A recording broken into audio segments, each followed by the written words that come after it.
And so I would just love to tell you a little bit of my story, and when you're studying some of those topics, just to kind of have an in-person example, I always think is helpful and cool to me. So, I guess I'll start with, I grew up playing softball, and when we talk about identity, whatever it is that you might be in, if it's a club or a sport or whatever that is, for me it was being a student athlete. And so I grew up playing softball, and from the time I was 7, I had this goal of playing in college.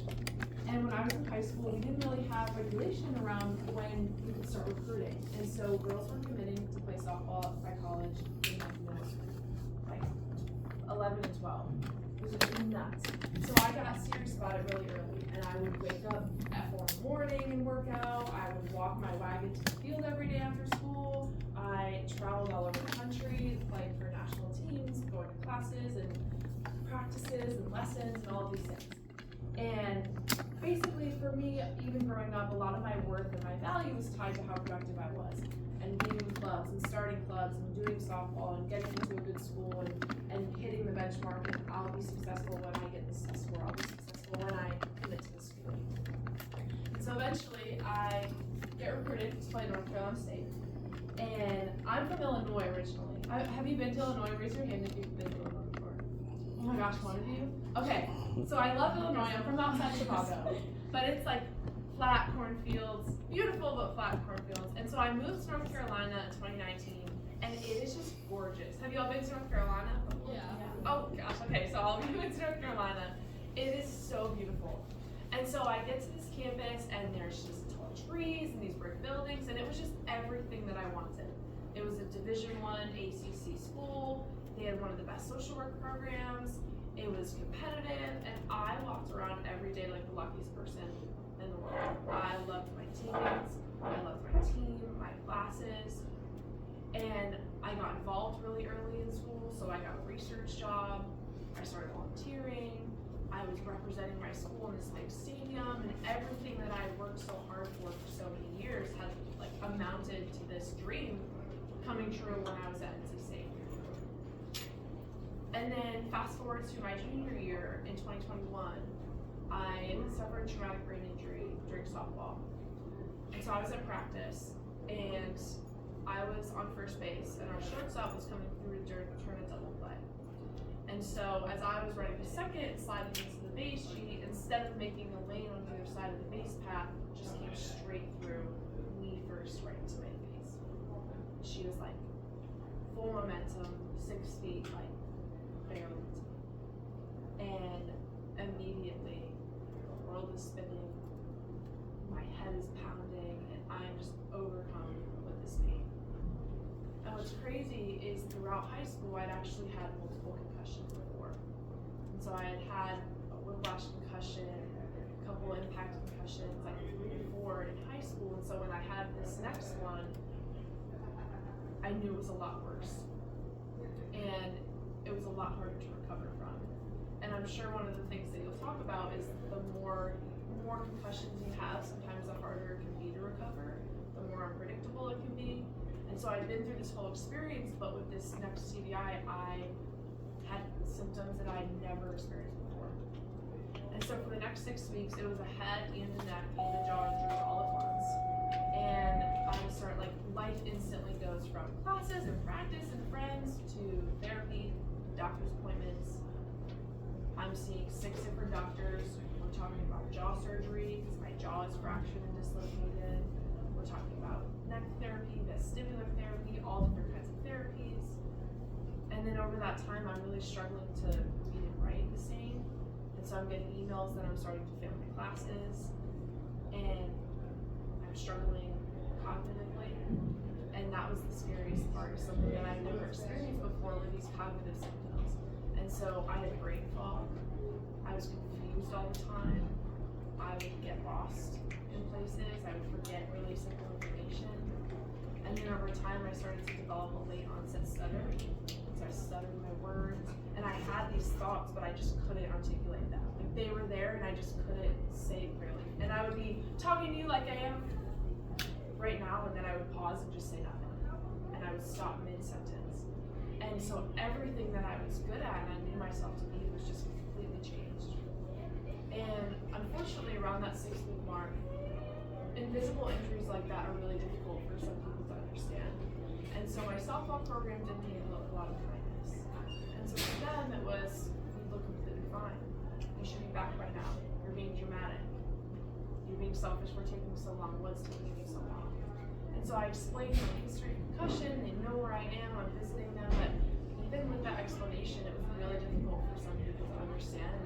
It wasn't handled very well. So I got medically retired from softball. And at this point, my community of softball friends had stopped speaking to me. I was failing my classes. I wasn't an athlete anymore. And all of these things that I tied my worth to were pretty much crumbled and gone. And so over the next few months, I'm trying to recover, and I don't know how much better I'm going to get. Because I medically retired because I know if I play softball, I could risk permanent damage if I didn't have it already. And so these next few weeks, really by the grace of God, my family had moved pretty close to me. So they moved from Illinois to North Carolina, so they're about 10 minutes away. So I was back and forth from home. And over that time, I knew that I didn't know if I was going to be a disgraced student again. I didn't know if I was going to finish school, but I needed something to help me get through this time and to rebuild my identity. And so I made this resolution. Actually, it was in the notes app on my phone. And I said I was going to start describing people by 3 different things. And that was their attitude, how they treat other people, and then just their unique qualities, what makes them a unique person. And so I started practicing describing people this way when they were in the room, or complimenting someone straight to them, and talking about my brother. I use my brother as an example of this all the time. And so instead of talking about their jobs or their labels, I'll tell you I have a twin brother. And good morning and pardon interruption. Freshman teachers, once you have taken an accurate attendance on Power School, please accompany your class to the auditorium. Once again, all freshman classes, teachers, please take an accurate attendance. Once that is done, please make your way quickly and quietly to the auditorium. Upon arrival in the auditorium, please sit in the front, every other seat. Thank you very much.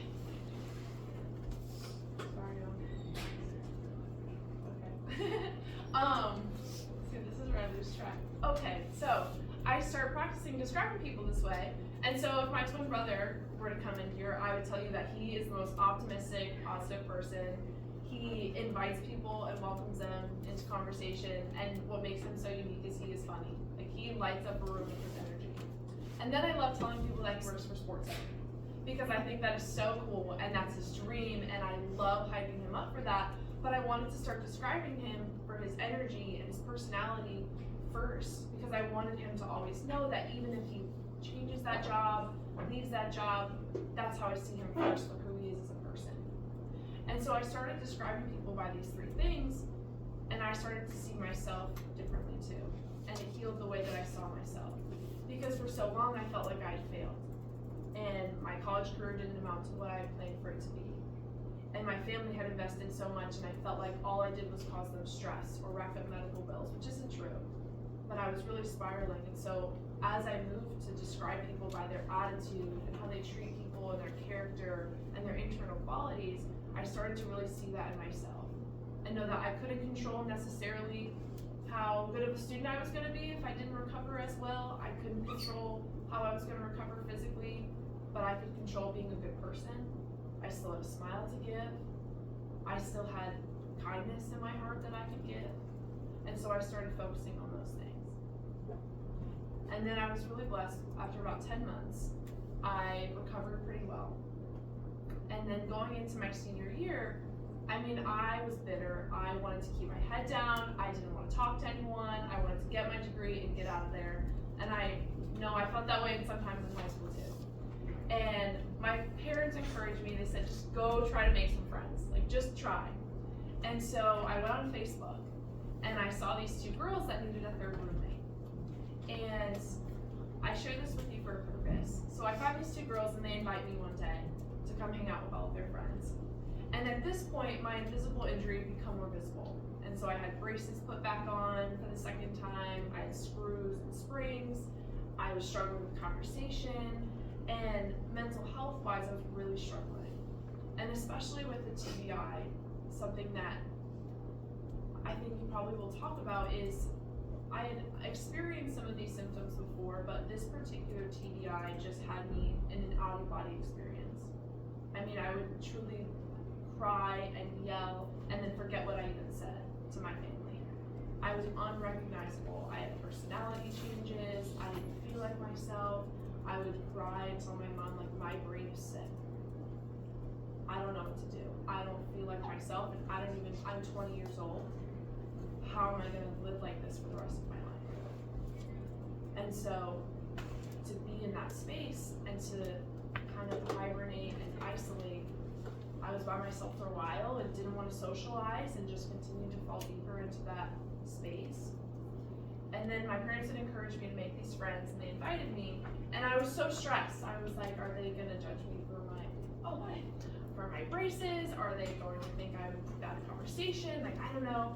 And they were the nicest, most welcoming people I'd ever met in my life. And they slowly continued to invite me, and we became roommates, and then they became my best friends to this day. And I love talking about them because one of the things that I struggled with was I wasn't able to tell people anymore that I was a softball player or that I played D1 at NC State, because I mean that's what made me interesting. And then I felt really defined by all my head injuries because I was always getting hit in the head. And my family would make jokes about, oh my gosh, watch out, Kelsey, she's gonna get hit in the head, because I had these serial head injuries. And I guess I don't actually usually tell this part either, but I feel like you're in a class about psychology and head injuries. So 6 weeks after my original injury, I got in a total car accident. And so I had second impact syndrome and post-concussion syndrome. And so, like, all at once. I mean, when I lost my friends, I lost my car and my identity and all of these things. And so I'm headed into my junior year after healing from all of that, or my senior year after healing from all of that. And these friends and my family and my supportive social work program and the people that lifted me up really changed my life. And I continue to try to practice this mindset that I developed of seeing people for more than their job and just their hearts and their energy. And so fast forward to spring 2023, I was graduating, and I'm sitting on my floor and I get an email with an application to speak at our graduation ceremony. And I don't know what came over me to apply, because like a year before, I was struggling to speak clearly, and after feeling, I decided I'm gonna apply to speak. And so I write up a speech because I also just wanted to reflect the people around me, and I was going to school with some of the most resilient, amazing people. I sat in class next to a woman who was raising 3 kids, working full-time, and getting her social work degree because she wanted to help people. I was sitting next to international students who were learning English and getting their degree. And so these people around me, I just wanted to write this speech to talk about celebrating before we move the goalposts, and talk about what are you gonna do after graduation? What are your plans? Like, what do you have outlined? And that's always the question. I'm sure even in high school, it's like, where are you going to school? What are you doing next? What are your plans? And so taking this moment to pause and appreciate the people that we were and the people that we've become over this time. And so I apply to speak, and then I get chosen. And I get chosen to speak in front of 20,000 people. I mean, I was so nervous. I almost said no. And then my friends and I were joking. We're like, it'll either go great or it'll end up on Barstool. So you should just do it. And so I give the speech, and it goes really well. And then about a month later, my friends convinced me to put it on TikTok, and it goes viral. And it gets over 50 million views, which is like crazy to even say. But I say that not because of how many people liked it, but the messages that I received from all over the world. Jamaica, South Africa, Italy, Australia, and people that were sending me messages and sharing their own stories of injuries that they had had, or life-changing loss, or life-changing transition in their identity because their career was changing, or they were retiring, or they were graduating high school. And it was so amazing to see all these different people with such different stories connect over these emotions. And even some people that were actively telling me I was a teacher, but I see myself as an intelligent, creative, kind person who wants to change kids' lives. Or I was a firefighter for 25 years, but I'm a committed, dedicated community service oriented person, and like actively shifting the way that they were describing and seeing themselves. And so I just love sharing this story with you because when it comes to head injuries and mental health and mindset and motivation, I think so many people, even if you don't have a TBI, can relate to a transition in your life or a really, really difficult part of your life and feeling like the rug is swept out from under you. You have no idea where you're going next. You don't have your plans laid out. And so my encouragement to you, and I would love to have your questions, but my encouragement to you is the one thing that you can control is who you are and your character. So your attitude, how you treat people, and then just what makes you unique, even if that's just staying true to yourself and letting other people be themselves around you. And so that's my encouragement to you. So thank you so much for letting me tell you my story. And if you have any questions, like what questions do you have about head injuries, mental health, anything, I would love to kind of answer. Yeah. Well, I don't know if this pertains to like head injuries, but I was gonna ask like, who would you say is like your biggest like inspiration? Like there's always been like your mom, I guess, in school, like. Yeah. My mom. My mom was my biggest rock. I actually moved home with her for a while, and she like carried me through the entire thing. That's a good question. Yeah.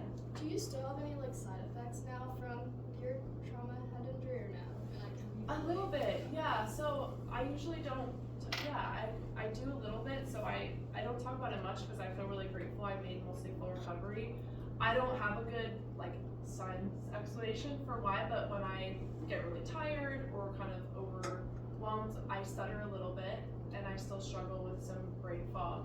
And it's interesting because sometimes like I even question, especially when you have a head injury, like you really question like, is this me? Like, is this my fault? Is this just what everyone else is experiencing, brain fog zoning out, or is this enhanced? And so just kind of through learning about different things, I feel like definitely have some lingering brain fog, but for the most part, so good question. Yeah. How did you like get through like when you were like you felt like you were like feeling one of your classes were really struggling and you just weren't the way you were before? Like were your teachers like you were understanding like giving you extensions for that? Like how did you like get through that? Yeah, my social work department and my professors were super accommodating, and like they were the reason I was able to continue with school. So in that semester, like I would ask for extensions, and they were just so great about like giving me the grace that I needed while still having their deadlines, and still kind of, even that was helpful, like them holding me accountable to check in and make sure that I was getting my work in so that I wouldn't kind of just stop school and kind of fall off the radar. And so, but they were so kind, so understanding, and even just like the way when I would tell them and apologize about missing all these things, like the first question was, how are you? Don't be sorry, we're gonna get through it. And they were so supportive. So I would definitely say my teachers were a big part of me being able to get through that. Yeah. Do you still do anything like with softball and stuff? Because like if I had to like quit my sport like something, like I don't know how I would like be able to just like not do anything like with that and everything. Yeah. Like do I? Your sport is. Oh, I do dance. So Oh. For some reason I was thinking, I'm going back there, you guys were softball. Shit, two softball.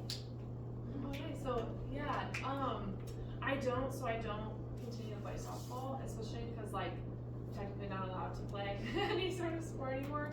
Yeah, it was definitely tough for a while. I was actually coaching also when I got hurt, and I stepped away, and now I actually am kind of headed back into doing like performance, like mental performance coaching with softball players. And so like I took a little break from it, but then slowly like I missed like that world and that community, so I'm like making my way back into it. So I can't actually play softball, but I'm getting back into coaching it.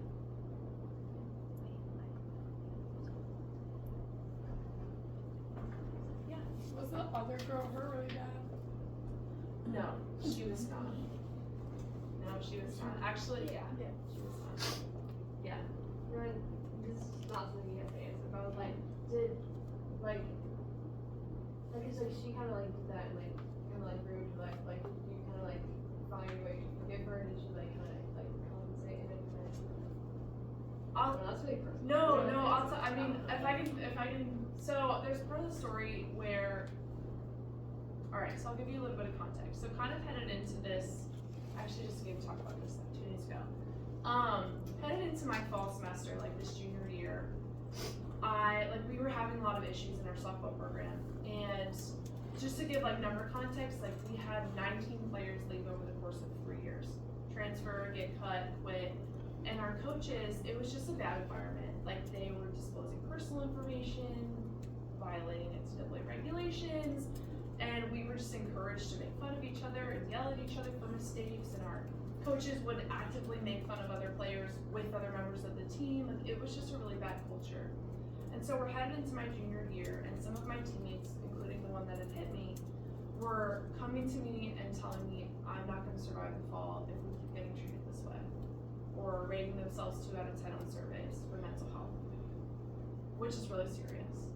And so I decide to go to our athletic administration, and I consult with our psychologist and our trainer, and I say, can you help me? What should I do?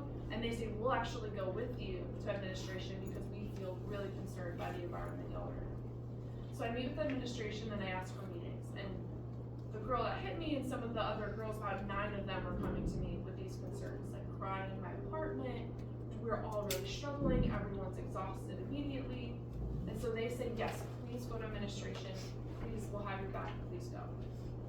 So I meet with the administration and I ask for meetings, and they say we can't do that. And then my coaches find out that I've gone, and they think I'm trying to get them fired, and so they stop speaking to me in practice. They stop practice just to like scream at me and have everyone tell me what I'm doing wrong. They're putting me on hours more than anybody else, and so I meet with them directly and I say, should I transfer? Like, can we work this out? I went to administration, here's why, like let's come to a solution. And they said, Kelsey, you're projecting. Like, we don't know what you're talking about. The problem is you, not us. You're gonna start anyway, so stop being so difficult. Like, you're making things up in your head, we don't know what you're talking about. And so then about 2 or 3 weeks later, we're at practice, and half our team's in the field, half us are running, and I'm running. And then my coach substitutes out every player except for me, and so I'm running and running and running, and then I get hit. And my coach goes, good job, shortstop, let's move on. And she was actually my best friend at the time, like my very, very best friend. I mean, we had been through COVID together, we ate every meal together, studied, laughed, she and I were sisters, like my best friend on the team. And so throughout these like 6 weeks, initially with my injury, she's at my house, like she's like, if you ever need anything, I'm here for you. We're super duper close. And then around that 6-week mark, when my coaches are starting to tell me you're being selfish, you should be back by now, they actually met with a group of my teammates, including the player that hit me. And overnight, I get a text and a call, just my teammates cussing me out over the phone. Like, you should be back by now, you're being selfish, like someone else had a concussion and they came back in 2 weeks, why aren't you back? And so I ended up holding this meeting and explaining to them kind of everything that was going on in my history of concussions and my mental health issues within that traumatic brain injury, explaining where I was going, all these different doctors, and they just, like, even with my explanation, they just didn't understand.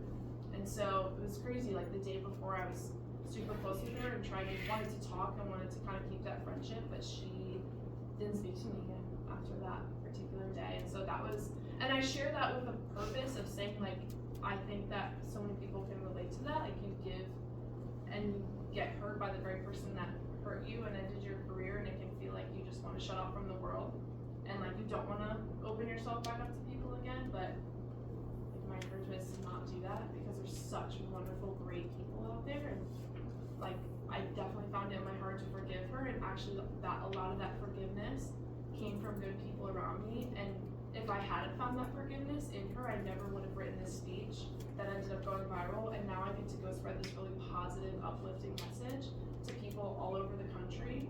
And I never would have been able to do that if I didn't find that forgiveness like deep in my heart for her and my team in this whole situation. So, sorry, that was a very long answer, and I just given that speech about something else, but yeah. Yeah, of course, but thanks, that's a good question. Yeah. Did your coaches ever apologize for how they treated you after like the concussion or? No. So it was brutal. They were just really unkind about the whole thing, and gotten in an accident, like they had heard I got in an accident, and they were like, I heard you got in an accident, like, ready to come into my treatment room, and they're like, and then that's all they said, and then they like walked out. Like they just were so, it was so weird, and I like, just felt so like these people had recruited me, whatever, and they ended up getting let go in the very next year. And I think that was like difficult too, because it was like I had been advocating, but they ended up getting let go the next year. And so no, I didn't speak to my coaches again. They were actually married, so like the head coach had an assistant coach, they were married, so they both got let go. And what ended up actually being really cool was like, that was my senior year that they ended up getting let go. And as I was giving this speech, like the chancellor and the athletic director I was meeting them because I was giving the speech. And all I had to say was my name, I introduced myself, and they were like, we're so sorry, we remember you, and we're so sorry for how this played out. And I got invited back to NC State to help them build a sports social work program and to help turn around their athletic department, so it came really full circle. But no, I do not speak to my coaches. Oh, that's like Yeah, I hope it came up on the I'm sure those coaches had a oh crap moment when they saw how many units you've got, how many people you've lead, so it'd be that hard to figure out who they are. I'm guessing they're not coaching now.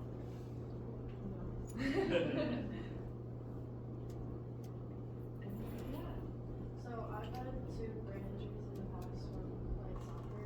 What would you say is like a good time to just stop playing to where you don't injure yourself? Yeah, well, first of all, I'm sorry that you experienced that, because it's really hard, and I appreciate you sharing that. I would say, I think for me, the biggest decision was that, like, I was at a point where I felt such severity of those symptoms, and especially with like the brain fog and the forgetfulness and things that were gonna impact me for the rest of my life and like really impact my quality of life past the age of 21. And so that was a huge decision maker for me. Like if it wasn't getting better within that normal like 4 to 6, or I guess even just in like a few months, I think like just, I feel like you can probably feel it, whether it's like physically because it really hurts still and you have migraines, or you're struggling cognitively. Like it was like, I know that this is probably gonna impact me if I keep risking it, because I was struggling a lot with my like cognition and academics. So it's such a hard personal decision. It's also hard because you get such different advice from every professional you see, and concussions are so, like one person will tell you you can keep going, and one person will tell you you need to stop, and so it's really hard to make that decision. But I would just say like through reflection, and even just sitting quietly and writing how you feel and keeping a journal about how you feel and see how it progresses, and kind of decide if it will impact you. I hope that's helpful. Yeah. Yeah. You said you're getting your master's in social. Yeah. What do you like plan? Like, what's your overall like biggest goal to do with your degree?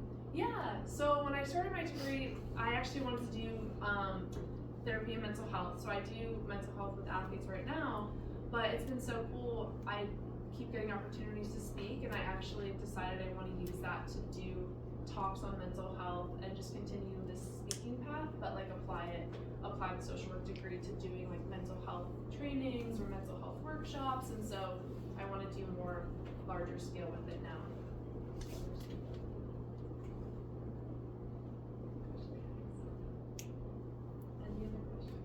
How did you go about writing your speech? Because watching it last night, it was just really impactful. So I was just curious, like, what was your process with that? Oh, thank you. Yeah. Yeah. It started out as like 10 pages. Like I feel like I just had so much to say about like my own experience and NC State, and then a lot of it was really focused on, like I picked the topic because I was like, okay, what is everyone else in the room also feeling? Like what's something that all of us can relate to? And so that's really where I had chosen, like the fact that we always get asked, what are you gonna do? It doesn't have an exception. And I pulled back from some of my journal entries, and I found the resolution that I made on my phone, and I just kind of wrote out like a mixture of how do I share my story just enough so people can connect with me, but then how do I make it about everyone in the room and what they're feeling, and how do I give them a little bit of hope for going forward, since we're all going to be going in different directions, like what is something that would apply to everyone, while also like giving them a glimpse of myself. And so it was really just like a process of writing out my own story, getting all of that out, and then weeding out the parts that people need to know. Picking something that's gonna make everyone in the room feel included, and also leave them feeling more hopeful than when they walked in. And so kind of like fitting that all into 3 minutes, which is like a whole writing process. And I had people like look at it for me and edit it, but it was a lot of like reflection and writing and writing. How long was it by the end of it? By the end of it, it's about 3 pages. 3 pages. Yeah.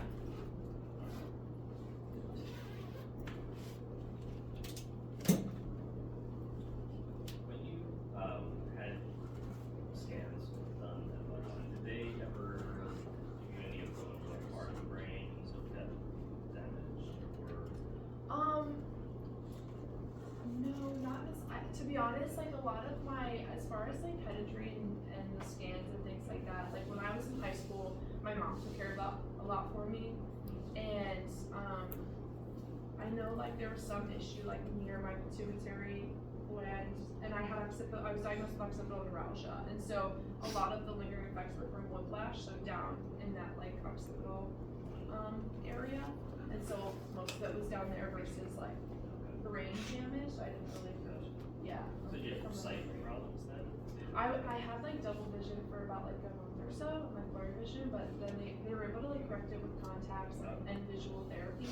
And so again, I was really lucky to like be able to heal, but I did a lot of like the popsicle sticks with the letters and the shapes and stuff, and so I was able to kind of do that back. Yeah, no, it's because that's one of those, I don't jump into questions, but one of the things I was wondering or thinking about was the fact that depending upon where you get hit, you also have different symptoms, but it sounds like you had a bunch of different things, so it sounded like a pretty complex. Yeah, that's a good point though, because when I left, I mean, I don't love talking about it, but I'm passionate about talking about head injury because there's definitely a huge difference between when I had a whiplash injury and like I felt headaches from the back and I have this nerve pain that goes all the way down and like I can feel it in the back versus when you get hit in the front and everything's kind of sore and it's pounding and you have different types of migraines, and so like feeling in different parts of your body and how it's impacting you. Sorry. No. Yeah. Yeah. So yeah. That was Yeah. What would you say to people that were in like the same abusive sports environment that you were in? Because I was at a really bad environment in my competitive cheer program a couple of years ago. I've been trying to help my friends like get out of it because I left. So and I know like a bunch of programs are like that now. So like what would you say to the people that are like still there? Yeah. That's so hard because when you're in it, it's so like you're committed and you don't want to quit and things like that. I would say like first of all, for your own like peace of mind is knowing you can't control someone's behavior. So if you could try all of these things and like just I would say continue to just talk to them and share with them your concerns and tell them you care about them and tell them like why. I think people sometimes need a reason, like not just that it's okay to leave, but like why it's okay to leave, and continuing to like point out those things to them. Even if it's like evidence based on like your mental health will be better and you think of like what you can do instead and how this is impacting you and how this is like changing your life and whatever that looks like, but just don't give up on the conversation even though it's might be difficult. Like keep your peace about knowing you can't control them, but also I would say just keep having that conversation with them and coming from a good space, and it's really the best that you can do for that.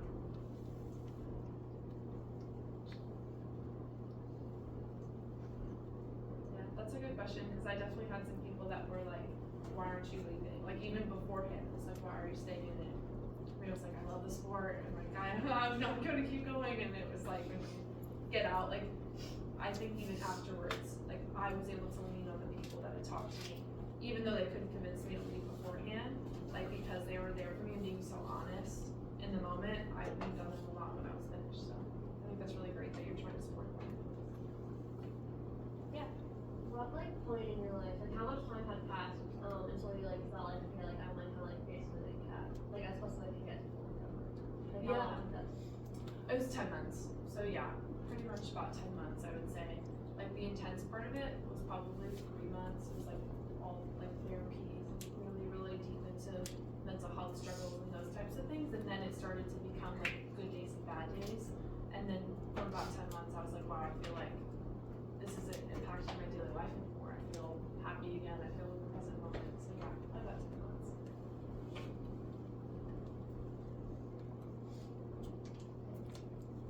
Y'all had such good questions. Thank you so much. I really appreciate your time.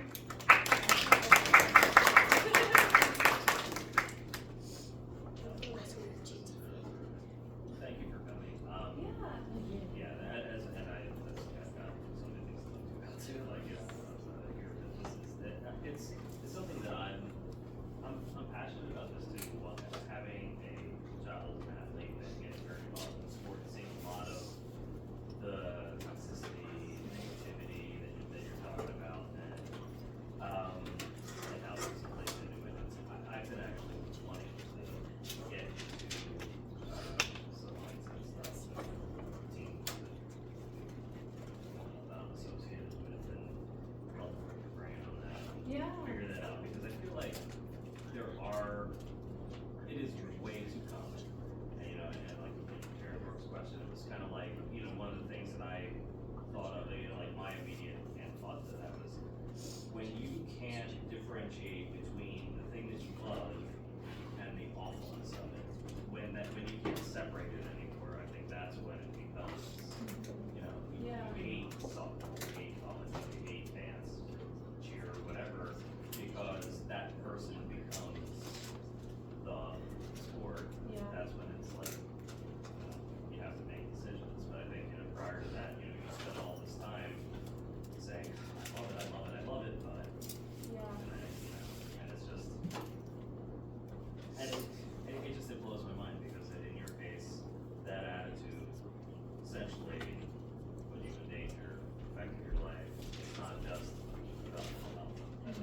So it's really, it blows me away. So, for sure, Yeah, we'll talk more about it. Yeah. Thank you so much. Do you mind? So, would you mind if anyone's okay being on like my website or trying to take a picture? Yes. Okay, that would be so awesome. I look really rough. Wait, we had a question about really. Yeah. We wanted to know where your jeans were from. What's anthropology? I I love these. They're so cute. Thank you so much. Isn't it? It's so. What's that? I know. This was my first. I used to I've been looking. Yeah. No, I love anthropology. It's like there's something that like because they're all connected. Wait, should I take a selfie? Can I have them come up? Yeah. Okay, do you guys can I take a picture? Okay. Yay! Thank you so much. Sorry, in case I put it on my Give it to me, Daddy. You need like a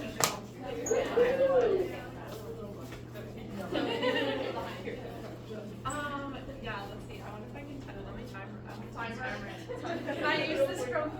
Yes, that's mine. You got it. Okay, thanks. You should get an octo buddy. You like move it. What's an octo? It's when you're, oh, the sticky thing, where like thing sticks to the back so that you can like put it against me. Let's see. Oh yeah, you don't have to. Okay, let's see. I'm gonna just go right down there. Okay. Do you want me? I can take it from back here. Are you sure? Do you know what I mean? Are you sure? Get everybody in there. Alright, 1,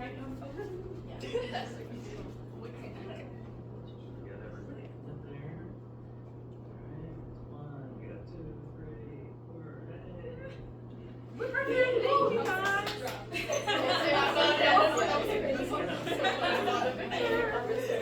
guys.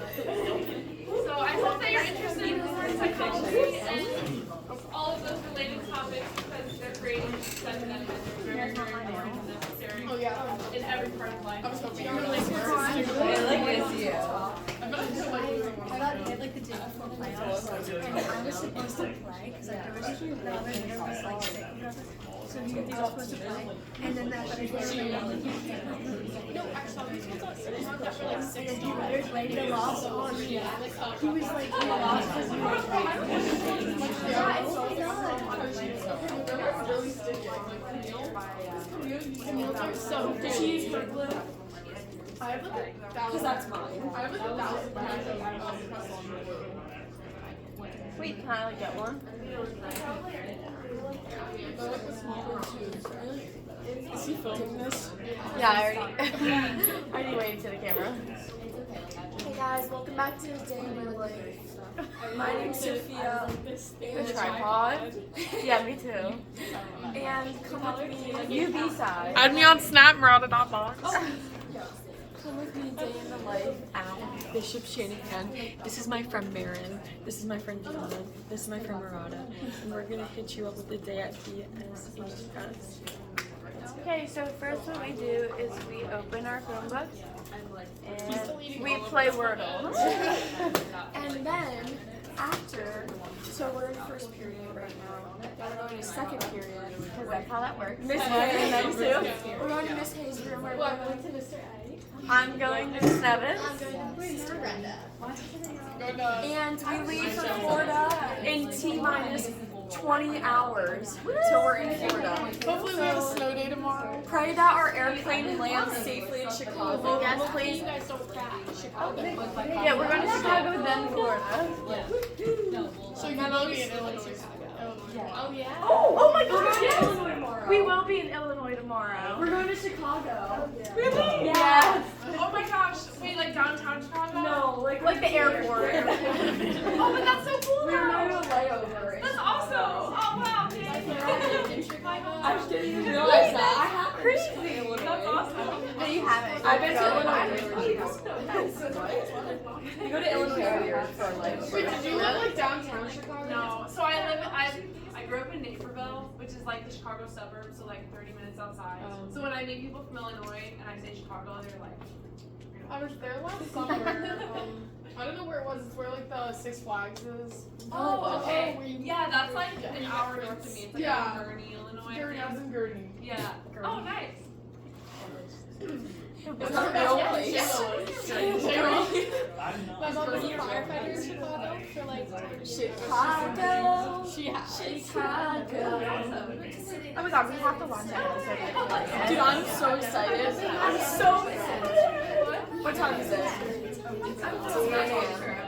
Yeah, it's 9:05. 9:05. Okay, it's 9:05. 10, 11, 12, 1, 2, 3, 4, 5, 6, 7, 8. 18 hours till we leave for Florida. Wait, like low-key, I wish my hair was this long. I know, I have some shutters though. I'm so excited. Your whole head is that one. How is it done? What's a diet? She's not just ginger. No, I don't know. Hey. My name's Sophia. You guys know I won the Jeff Bucks this week? How many Jeff Bucks? I won 5 Jeff Bucks. What do you use? Extra credit. I get a prize at the end of the year. Here. I know. You slept with Snoop. What? Guys, is this a new style? Something like that. Can I do it right now? I have scissors. Do you want to trim mine? I need to. I need to, because I'm getting a spray tan after school today. So if I want to go to, where are you going? I'm going to my cousin's house. My cousin's house. Does anyone want a spray tan party? Yeah, I get for free $20 a person spray tans. Oh, I'd actually go. Have you gone to glow tanning? No. I'm sorry. I couldn't. Bend over. It's fine, I heard it. It was cool. I went Who's never come to a college class on time? Dude, last semester. Dude, so no, our teacher's so mean. Last semester we were our teacher was like, I like literally.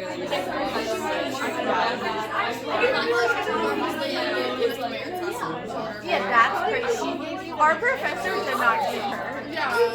She was nice. No, she wasn't nice. She was Miss Brown. Miss Brown. Wait, what? We didn't know we actually got it. She was like, oh, it's fine, like, no worries. And then she worked as like, Wait, I'm so sorry. Are you looking at Gianna like that? Wait, how do you know she marked you late? he wants to go. Yeah. Guys, Should I? So you'll wave my hair while you're swimming. No. Should I? I'm gonna pick my We're gonna go swimming. Wait, I'm getting this chair. Ow! We're going swimming. Can we turn that off? Wait, is it swimming? Oh my gosh. Sorry, Mr. Dunn. Alright, screenshot this. Screenshot this and post this on Moodle. Get it brought up. And I'm gonna get home at 4:45. I'm gonna get my spray tan. I'm gonna clean my room. Wait, me. I'm gonna try to do my gel. Really? Maren, I'm gonna send you videos of pictures that I have when I get home. And then maybe I'll get fired out. Are you definitely wrong? Okay, I need you to post for the Super Bowl. My mom I have sweatshirts if you want. I have so much in my mouth. Jonna, I have sweatshirts if you want because I'm not gonna be here. Wait, can you wear my costume? On Friday. Are you paid $1? Is it a Can I like, No, I'm not just gonna ask one. Yeah, drive to my house. Or I'll have to know where it is. But I'm not bringing illegal stuff.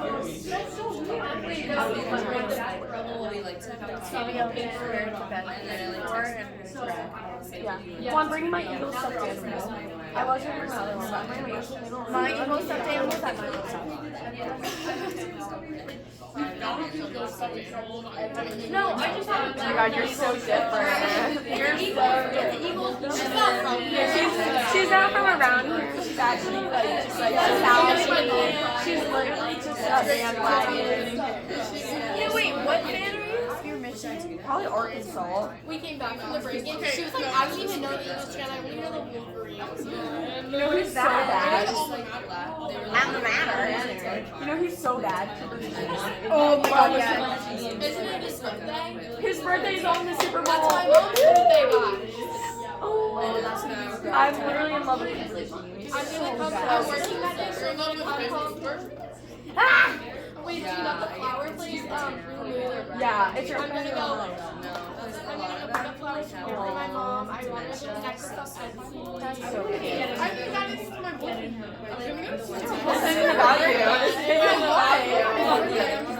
Because Mom, like, you didn't curse the Bible on your desk. Does everyone have theirs on that desk? Do you guys, I'm going to read you guys a Bible passage. Shut up. Okay. Flip to the first one and that's what you probably would Isaiah. Jonah. Isaiah chapter 40 verses 55. Comfort. Give comfort to my people, says your God. Speak to the heart of Jerusalem and proclaim to her that her service is ended, that her guilt is expiated, that she has received from the hand of the Lord double all her sins. Guys, I walked into Twin Valley this morning and everyone was having your sermon more about this, I forgot from that. What Twin Valley is it? the one right by our school. The River Station one? Don't they give you Is that the one that is the building? The Yeah. God of the dead And everyone was having their prayer services in there, and I was like, That happens when you like go to every yeah, everyone has their prayer services at like 6 in the morning. I applied to work in Twin Valley County and Wait, I is this? Yeah, too. Oh my goodness, it's a sign. because you open the same Bible. In many superhero movies, the mysterious hero swims and saves the day. Yeah. I knew this Bible. I took it to Plato's. Plato's closed. No, I went the other day and I was so checked out. I used to work there. I know. What? I worked at When Ron and I went there, and we had such a good time. Really? I'm actually obsessed with that dress I got. Camille, the orange one. And then Do you want to take any of my dresses? I I got the honor, like, my almost. No, you can. You guys can share some. I just need them. I just need Oh, I'll them be for sharing free. too. Are you going anywhere And this they way, offered right? me $7. And I'll be happy. And it's I'll be here working. Guess where? Yeah. Guess where I'm gonna be on spring break? Where? The University of South Carolina. Wow. Not this week, but next week I'm going to go to Baltimore and Boston. Oh, I love Boston. I can't wait. I'm so excited. Have you ever been? I've never been. So I'm Boston? to visit you. One of my mom's patients is like, she used to work in Bishop. So I'm at the game. Wait, British is. I'm so excited. It's just like so. I don't know how to explain it. It gives me like. Oh, when I went, Wait, Sophia. it was so pretty because it was like I worked at it was like a light fall and like it just rained, so it was just like the store That's like ultimate boss. and it was like and you're just walking around like looking at the stores, so cute. Bye, Mr. Dunn. Have such a good day.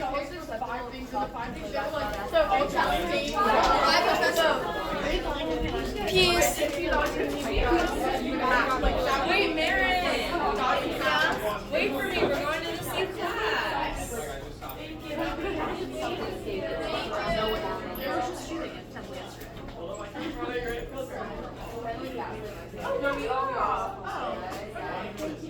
And they're canceling on me. They keep canceling. You know, I think I am.